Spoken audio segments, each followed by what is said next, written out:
Olá, tudo bem? Estamos começando mais um UP Notícias Especial Política. Nesse período de campanha eleitoral, nós seguimos conversando com alguns especialistas da área e hoje a nossa convidada é a jornalista Alessandra Consoli, que trabalha na TV Bandeirantes e apresentou os dois debates para prefeito de Curitiba. Tudo bem, Ale? Tudo certo, Pedro? Tudo certinho. Ale, vamos começar falando um pouquinho antes da gente entrar de fato na questão política, um pouco da sua trajetória, uma breve apresentaçãozinha de por onde você passou, os trabalhos que você já fez. Olha, eu comecei logo depois que eu me formei na PUC, eu sou filha da PUC, me formei e depois eu comecei, eu fiz um pouquinho de rádio, fui produtora de rádio, fui trainee da RPC, entrei no primeiro grupo de trainees da RPC, ainda na década de 90, no finalzinho da década de 90. De lá, eu virei editora e apresentadora, passei 9 meses em Paranavaí, 4 anos em Londrina, na RPC em Londrina. Depois vim para cá, onde eu fiquei 7 anos à frente do Bom Dia Paraná. Depois eu saí da RPC, fui para a RIC, onde eu fiquei mais ou menos 9 anos como editora e apresentadora do RIC Notícias. E agora eu estou aqui há mais ou menos um ano como editora e apresentadora de 2 jornais, do Acontece Paraná, às 6h30 da manhã, e do Band Cidade, primeira edição, 12h45. A sua linha aí em todos os lugares que você passou foi mais para a ideia do Band Cidade, né? Um jornal realmente todos os assuntos, notícias aí em sua maioria factuais.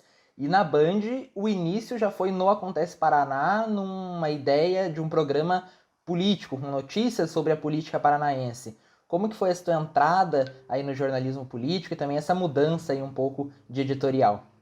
Olha, a gente que é jornalista, a gente sempre se acostuma à mudança, né? A rotina do jornalista, ela já é por si só diferente, né? Você nunca tem um tema só, a não ser que você seja um jornalista especializado em determinado assunto, né? Mas o jornalista de televisão, geralmente, ele não é especializado, né? Bem pelo contrário, ele tem que saber um pouquinho de cada coisa. Mas para mim foi uma coisa mais natural, porque eu sempre gostei de política, sempre acompanhei política. Então não foi eu não tive muita dificuldade de me adaptar a essa nova área, né? Eu sempre gostei, mas confesso que sempre fui mais, sempre acompanhei mais a política nacional, até porque eu acho que tem uma relevância grande e também ela é muito mais mostrada hoje, né, a política nacional, do que a política estadual. E essa era, inclusive, é uma das propostas do Acontece Paraná, que é justamente mostrar esses bastidores, o que acontece na política local. E é um programa diferente, né, do que a gente costuma ver, falando um pouco do formato dele antes da pandemia primeiro, como que é assim o modelo, as ideias, a construção. Claro que tudo mudou com a pandemia, vamos falar um pouquinho do pré, depois a gente fala dos impactos da pandemia do coronavírus. Então, mudou bastante. Antes da pandemia, como é que era a nossa rotina? A nossa rotina era ir todos os dias para a Assembleia Legislativa, acompanhar o trâmite das ideias, o trâmite dos projetos, entrevistar os deputados, enfim, ouvir o deputado, não pelo canal da Assembleia, né, que é um canal mais oficial, mas ouvir o deputado, repercutir algumas questões nacionais com os deputados, e a gente ia todas as tardes na Assembleia, né? A Assembleia, para quem não sabe, de manhã funcionavam, né, as comissões especiais, as audiências públicas, e à tarde, sim, daí tinha as sessões plenárias, né? Então, antes da pandemia, a gente ia para lá, eu e o meu repórter cinematográfico.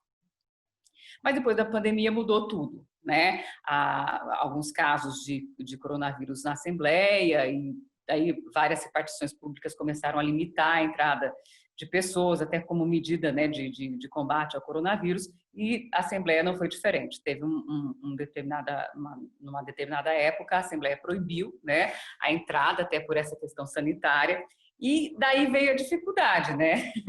Veio a dificuldade de a gente conseguir fazer um jornal aí de quase 30 minutos, 27, 25 minutos, sem a presença do parlamento. E quando eu falo parlamento, é assim, às vezes tem um projeto e a necessidade de se discutir um projeto, ela é muito grande. O que a gente vê hoje nessa questão das sessões remotas é que não há muita discussão. Não, a discussão ficou bem limitada. E, consequentemente, o nosso trabalho também ficou limitado, né? Porque você acaba não conseguindo mais ouvir o contraponto ali na Assembleia. O que a gente tem feito é o que todo mundo tem feito, né? O que o jornalismo fez, e eu acho que não vai voltar do jeito que era antes, que é a gente pedir vídeo para os assessores, eles mandarem. Eu acho que é uma saída interessante, mas eu acredito que melhor ainda é você estar frente a frente com um deputado, com um político, porque você pode argumentar melhor, você pode situar melhor a situação, você pode conversar melhor, e porque eu acho assim, né, faz parte do parlamento o parlare, né, que é você falar. Então, a pandemia, na verdade, mudou muita coisa, mudou o nosso trabalho e o trabalho dos parlamentares também. E a questão de não tem mais entrevista, né? Acho que isso talvez seja o principal ponto da questão da discussão, porque o que chega daí para as emissoras acaba sendo, através desses vídeos, puramente a visão do deputado, do senador, do vereador, quem quer que seja que está mandando essa visão da assessoria, que pode ser refeito quantas vezes for necessário. O quanto é perigoso e precisa ter esse cuidado na ideia de também não se tornar só, em vez de ser notícias, acabar se tornando um pouco de propaganda dos candidatos e também já dos deputados, de quem já está eleito. Exatamente, essa daí é uma preocupação nossa, até porque, como você falou, quando você está frente a frente com o deputado, com o político, você consegue argumentar, você consegue fazer o que a gente está fazendo agora, que é trocar ideias, e isso se perdeu, né, um pouco, e agora, por exemplo, as assessorias, elas mandam os materiais, mas assim, sem argumentação, sem contraponto, é mais como um trabalho de assessoria de imprensa, né? E que se você o trabalho jornalístico acaba ficando limitado e realmente ficou. Eu torço para que as sessões voltem a ser presenciais, e não só eu, assim, eu conversei com alguns deputados, Pedro, e eles me falaram o seguinte, que eles torcem para que volte às sessões plenárias físicas, porque as sessões remotas realmente prejudicaram o trabalho do parlamento no que diz respeito à discussão de projetos, a discussão, por exemplo, audiências públicas hoje são feitas online, mas não é a mesma coisa. Quer dizer, é um jeito que houve para que os trabalhos pudessem prosseguir durante a pandemia, mas não foi o ideal. Agora, falando de um quadro específico do Acontece Paraná, que também ele acontecia semanalmente antes da questão do coronavírus, que acabaram ali as entrevistas presenciais, que é o Mulheres na Política, onde foi entrevistado mulheres vereadoras, deputadas e também outras figuras importantes da política estadual. Eu gostaria de saber um outro lado, como é que foi o seu espaço como mulher entrando para o jornalismo político, estando ali num espaço majoritariamente ocupado por homens, também na Assembleia, que como deputados majoritariamente também ocupados por homens. Então, como foi sua recepção e seu trabalho no início? Se esse quadro fosse feito há alguns anos atrás, a gente ia ter dificuldade para fazer, com certeza. Mas hoje, as pessoas estão mais conscientes da importância do papel da mulher na política. Então, as portas se abrem mais facilmente, né? Politicamente, por exemplo, a gente vai na Assembleia, tem maior representatividade na Assembleia, as deputadas são mais acessíveis, até porque elas compreendem a importância de estarem naquele lugar e de falarem sobre isso.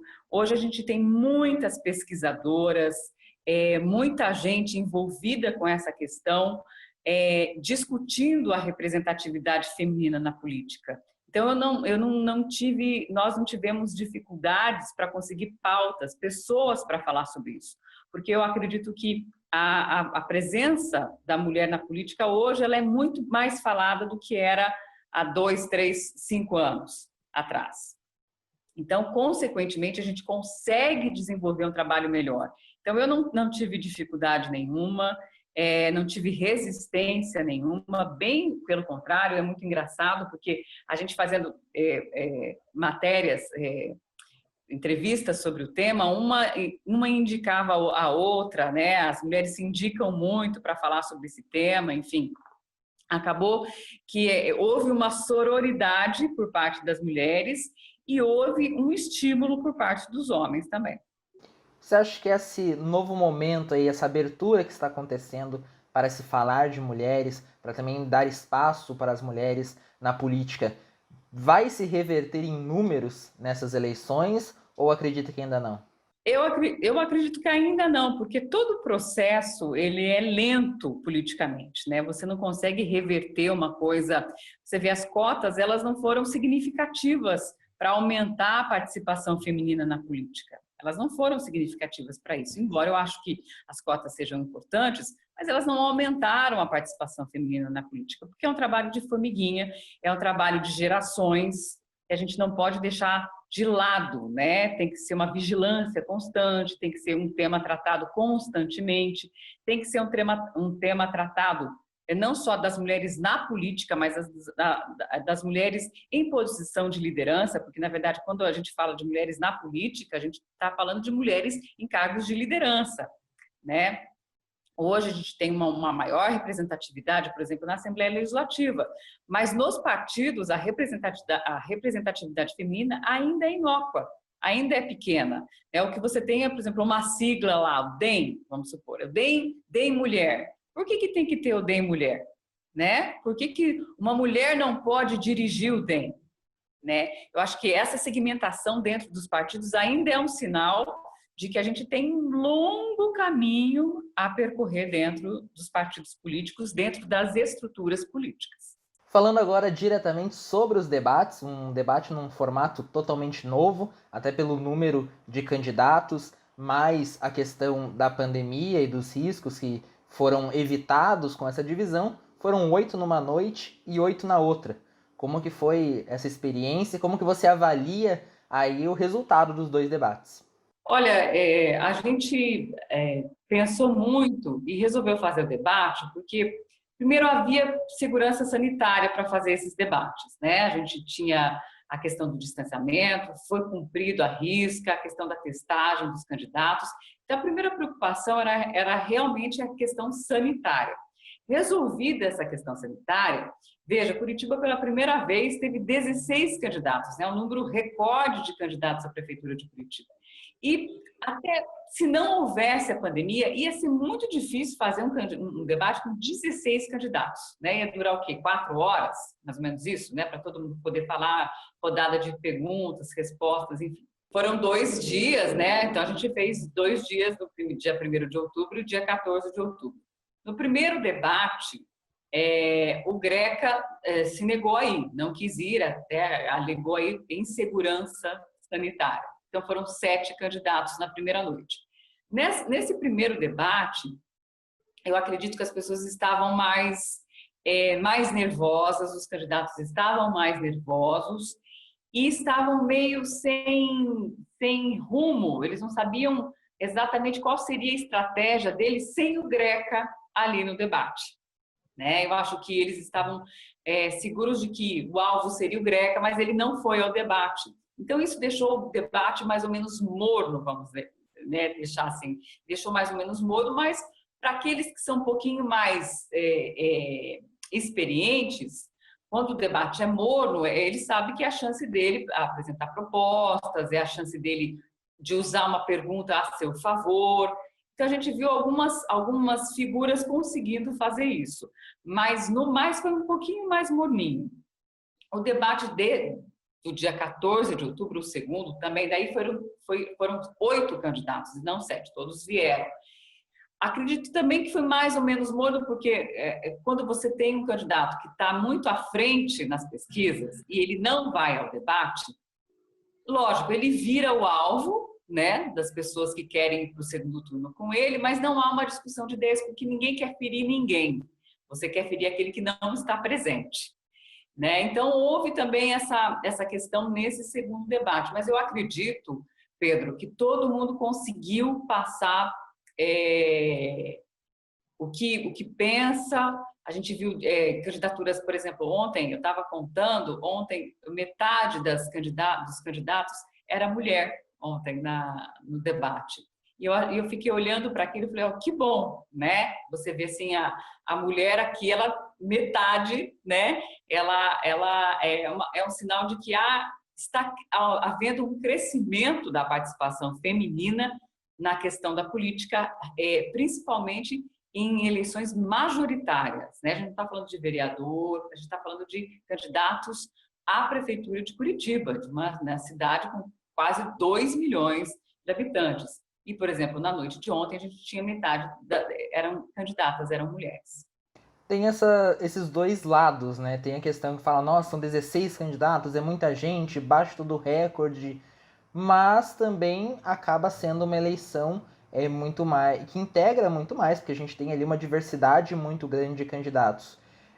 E tem sempre a questão do comparativo, digamos assim, com os Estados Unidos. Falar, nos Estados Unidos são 2 candidatos e ali se resolve, aqui são vários partidos, isso prejudica, mas também, por outro lado, dá voz a mais a diferentes tipos de pessoas, diferentes personalidades. Como você enxerga esses dois, os pontos positivos e negativos desse grande número de 16 candidatos à prefeitura?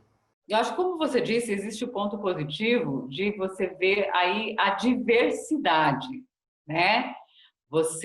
Ontem, por exemplo, no debate, a gente teve gente que, desde defender a extinção da polícia militar, por exemplo, a ideias que você não vê muito facilmente por aí, né? Então, a diversidade, você garantiu a diversidade.